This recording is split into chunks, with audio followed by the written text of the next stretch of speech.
Hey guys, today I'm going to be showing you some Adobe After Effects edit.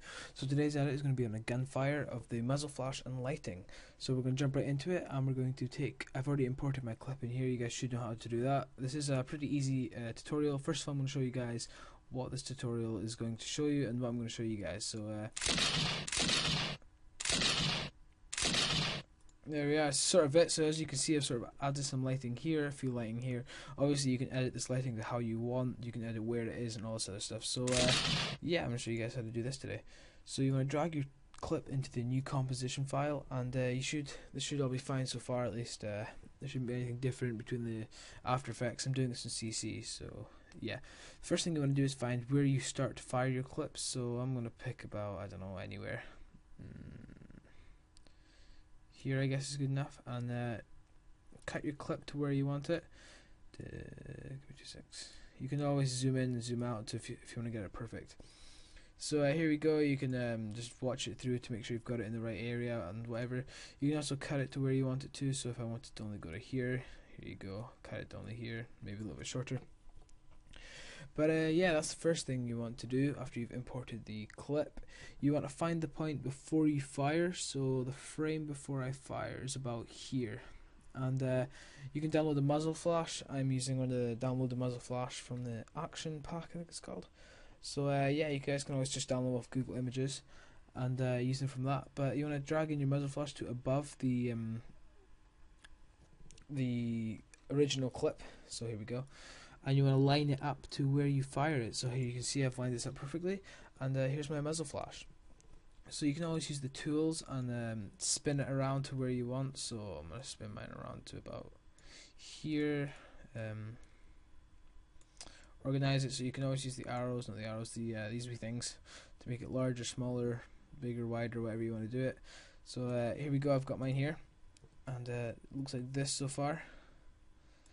So I might want to play around with this, watch it through. That looks alright, I guess. And after you've done this, you can view your project. Here's obviously your project, and you can add some effects to it. So my personal, just select the clip.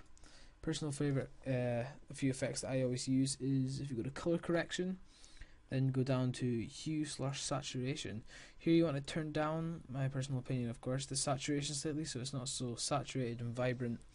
So turn it down to make it more of a realistic effect, I guess you could say, and turn up the lighting to give it more of a, I don't know, they kind of work together. One down the saturation and up the master lightness. So we've done with the hue/saturation. The next effect is a blur effect. So if you go to blur and sharpen, and then this one, I don't know how you pronounce that, Gaussian blur, I'm pretty sure it is. Either way, you can adjust this to how you want it. I'm gonna have mine at about 5, I guess. That looks alright. Yeah, looks pretty good. Make sure it's all lined up. So boom, there we are. Awesome. So once you've got your clip like this, you want to press Control D to duplicate the layer, and find the next point that you fire your gun. So obviously this can be done from any angle.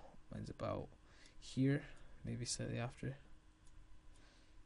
The more you're zoomed in, the more the easier it is basically. So remember to realign your gunfire. So I think this needs to go slightly up a bit. We play it through from the start. Oh, I'm looking up here. Here we go. We go like this, and there you go. That looks pretty good. So we have the first gunfire, second gunfire. So obviously moves down maybe slightly a bit. Yeah, that's us done with the muzzle flash. So the next thing you are wanting to do is the lighting. So you're wanting to just close these down to make it easier to view. Go to Layer, New, Solid. So you want to find before you do this, you want to find the point of where your muzzle appears, then add in the new layer, Solid. Select this wee pin tool, and what's recommended is kind of select the area of the muzzle flash, because that's what's going to be the light color. So if we select this area, you can always change it if you want to by however light or dark you want it, and then just click OK. You can always rename your file, so this can be muzzle light, I guess you could say. So here's your muzzle light. Obviously it looks like this so far, which isn't so good, so you want to click this wee eye icon. This will get rid of the large sort of lighting, I guess you could say. So once you've done this, you want to click the masking tool, which is under your tools section.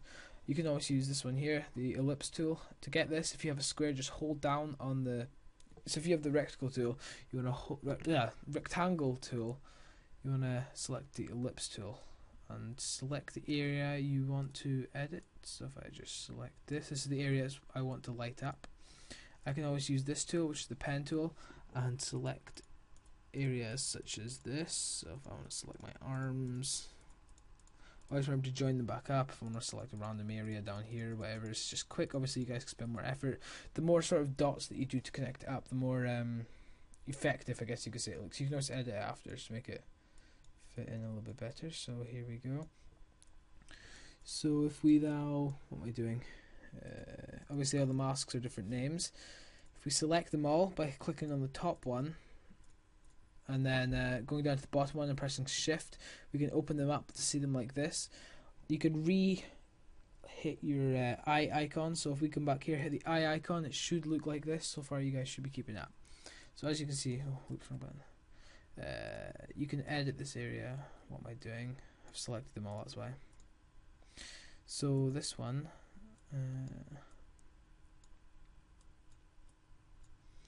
looks a little bit rough, but I guess that'll be alright. So what you want to do is you want to select them all, of course. So much as if you close them all and then highlight them all. You're going to want to feather them. So if we just bring up the feather, of course, it's going to, I don't know how to make it, it's going to blend, I guess you could say. So bring it to whatever you want to do. Obviously you can edit the opacity to how light you want it afterwards, but let me see, bring the opacity to 1000, no, not 1000, 100% should I say. And let's have mine about here. This looks alright, I guess. Now what you want to do is make sure all your masks are then selected again. So here we have all three of them selected. You want to make sure the opacity one is all selected. So here we have all the opacity selected, and if it is correctly selected, they should all three of the masks, or however masks you've chosen, they should be able to adjust by changing the percentage. So what you want to do is you want to go to the very start of the video, hit the wee timer button, and make sure the opacity is on 0. Often what I do is, because sometimes it doesn't always work out too correctly, you want to go the frame before the gunshot and put the opacity to maybe 1%.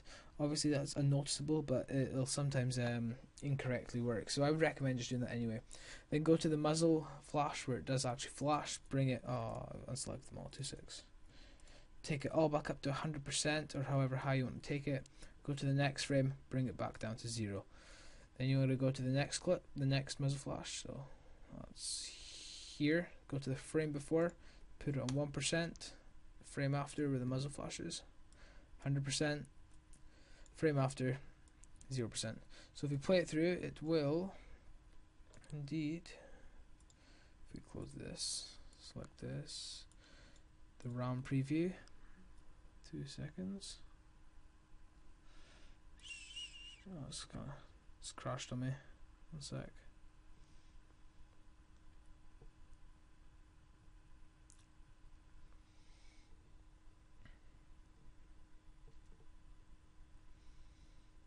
Okay, here we go. Sorry about that, it just crashed me. Here you have it. Here you have the gunshot and the fire. So obviously that doesn't look, I guess it's effective-ish, but as you see I've added a bit much light here. And not obviously, but also you can edit the type of the light. Oops. So if you just go to where it says the mode, you can edit to, here we have the soft light, which doesn't look too effective. We have the vivid light, which is the one I used just because I was testing it out, I guess, for that wee video. So this one actually looks not too bad, I guess. Obviously you can bring it up, you can edit the clips individually. So as you can see, you're gonna have to remask this and what do you call it? I don't know, you know what I mean. Put this back and cover up my arms and that. But you can edit individual clips. Say if I know the pink one, so if we go to the pink one, bring down the mask, it can change how effective it is. So if we want this one down, the other one's up. It's yeah, so that's pretty much it complete. So we have basically afterwards, all you can do is you can obviously use this software, whatever other software you want to use to add sound effects. But that's it for me, guys. Hope you guys have enjoyed. Yeah, see you guys next time. Bye.